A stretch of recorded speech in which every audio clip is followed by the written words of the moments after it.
de um subsistema sul-americano.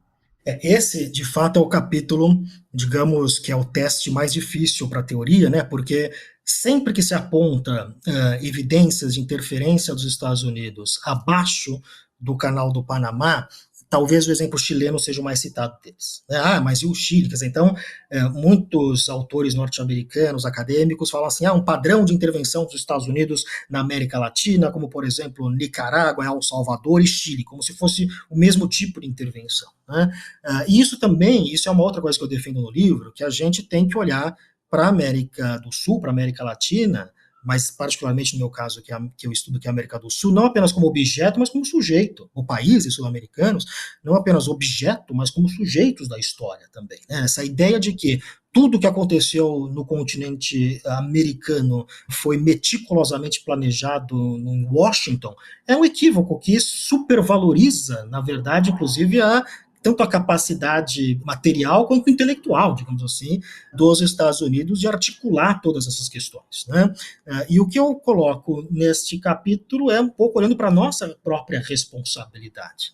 Então, é um capítulo fundamentalmente que olha para o golpe chileno. É claro que eu abordo também o próprio golpe no Brasil, e o golpe do Brasil é um exemplo interessante porque mostra que houve interesse dos Estados Unidos. Os Estados Unidos estavam preparados para ajudar o golpe. Eles estavam, quer dizer, o presidente o Lyndon Johnson, o embaixador, todos eles deixavam muito claro o interesse que houvesse o golpe no Brasil. O que não houve foi a necessidade. Né? Quer dizer, a tal da Operação Brother Sun, que os Estados Unidos mandaram, ainda estava alguns dias de chegar ao Brasil quando o golpe já havia sido realizado. E fala-se muito da influência americana no golpe, e eu exploro outras influências, como a influência francesa.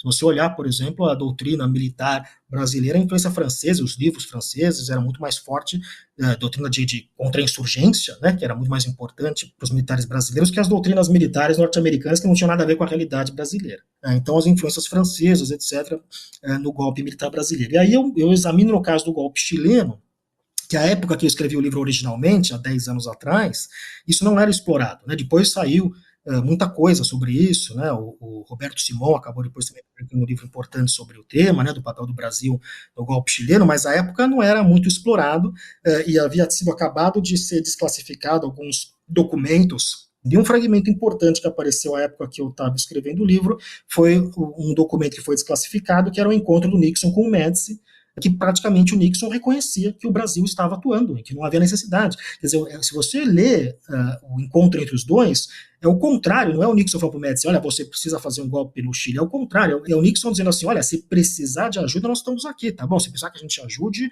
e o Médici dizendo, não, deixa que nós estamos cuidando disso. Então, essa é uma primeira evidência mais clara, e aí eu vou juntando as várias pecinhas a partir dessa evidência, hoje há muito mais evidência, da participação brasileira no golpe chileno, que é muito pouco estudada. A participação americana é muito estudada, e a participação americana foi muito mais para evitar o além de assumir do que no golpe em si.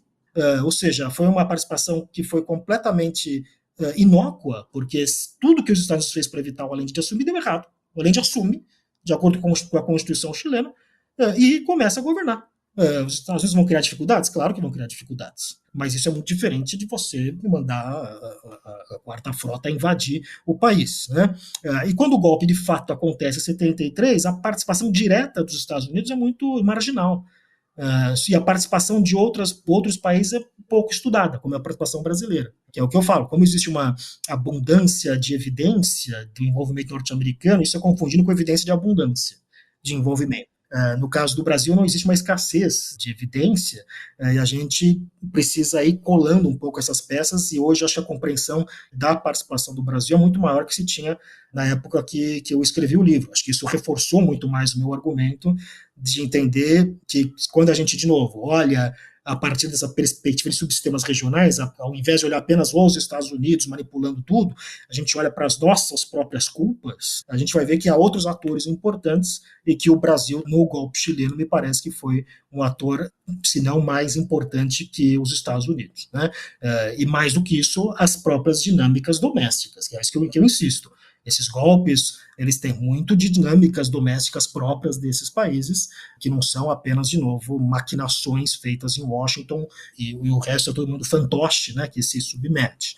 Então, um pouco olhar para o papel de outros atores que não apenas os Estados Unidos, no caso do Brasil. Então, portanto, se o Brasil atuou favoravelmente ao golpe chileno, isso é um outro exemplo que vê como havia uma congruência de interesses entre Estados Unidos e Brasil. Aqui não foi necessário os Estados Unidos ter maior influência, porque havia uma congruência. Tanto o Brasil quanto os Estados Unidos não tinham interesse que o governo chileno fosse dominado pelo Salvador Allende. Havia também um anticomunismo muito forte nos militares brasileiros, que era um anticomunismo que não era, de novo, apenas importado dos Estados Unidos.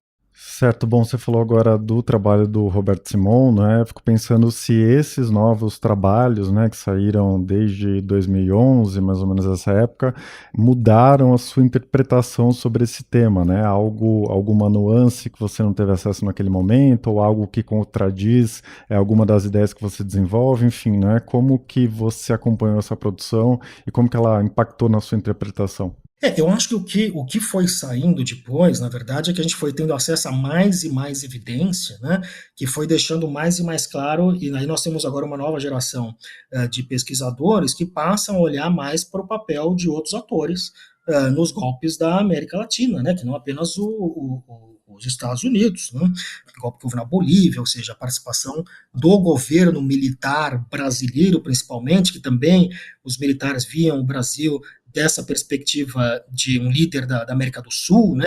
Havia um pensamento geopolítico militar também muito forte nesse sentido da posição do Brasil no continente sul-americano, né? Nesse espaço sul-americano.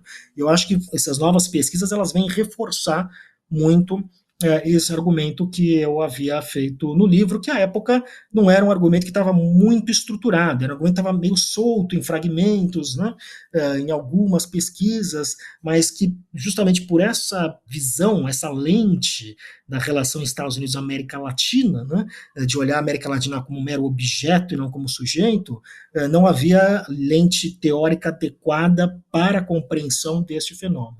Bom, Poggio, o terceiro caso que você estuda, não é, é a negociação da ALCA, né, a Área de Livre Comércio das Américas, né?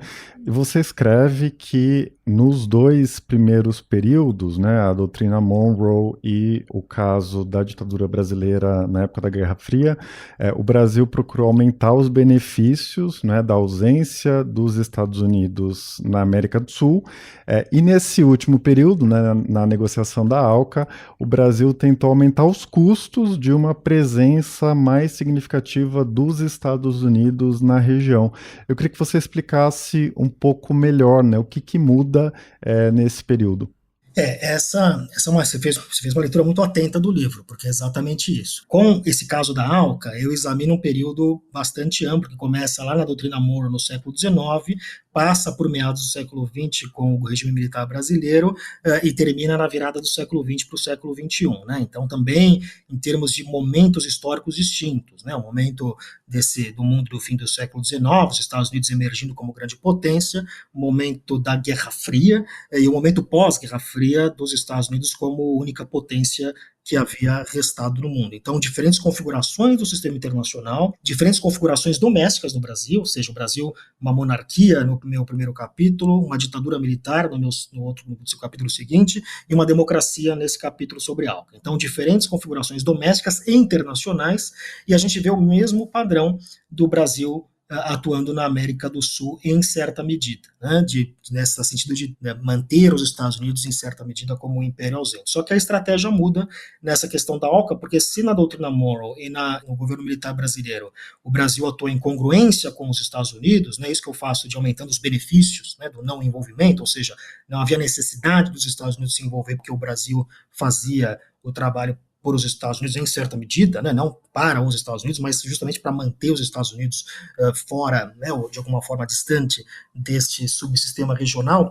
No caso da ALCA, que era um momento de se criar, ou uma tentativa de se criar novos padrões de relacionamento pela via da cooperação, né, uma área de livre comércio que englobaria todas as Américas, a gente vê uma estratégia muito consistente do Brasil, e é isso que eu tento demonstrar, que independe de configurações domésticas, ou seja, que passa desde o governo Itamar, quando se aventam a possibilidade nesse sentido. Ao governo Fernando Henrique Cardoso, eu coloco as falas do Luiz Felipe Lampreia, claramente a preocupação do Brasil, né? Existe alguns círculos uma interpretação equivocada de que o governo FHC seria favorável à ALCA. Não, muito claramente, colocando as dúvidas com relação à ALCA e passando, evidentemente, depois pelo governo Lula, né? E o Brasil fez uma estratégia de tentar aumentar os custos do envolvimento dos Estados Unidos na América do Sul via a institucionalização da América do Sul. É aí que o Brasil busca fortalecer o Mercosul. Uma das grande exemplo aqui é como o Brasil fez a negociação da ALCA via Mercosul. Então, países, por exemplo, a Bolívia ou outros países que eram mais favoráveis na época, né, a um livre comércio com os Estados Unidos, né, países como o Uruguai, que fazia parte do Mercosul, o Uruguai, particularmente, não podia negociar isso sozinho, porque o sistema de negociação que o Brasil insistiu era esse 4+1, né? O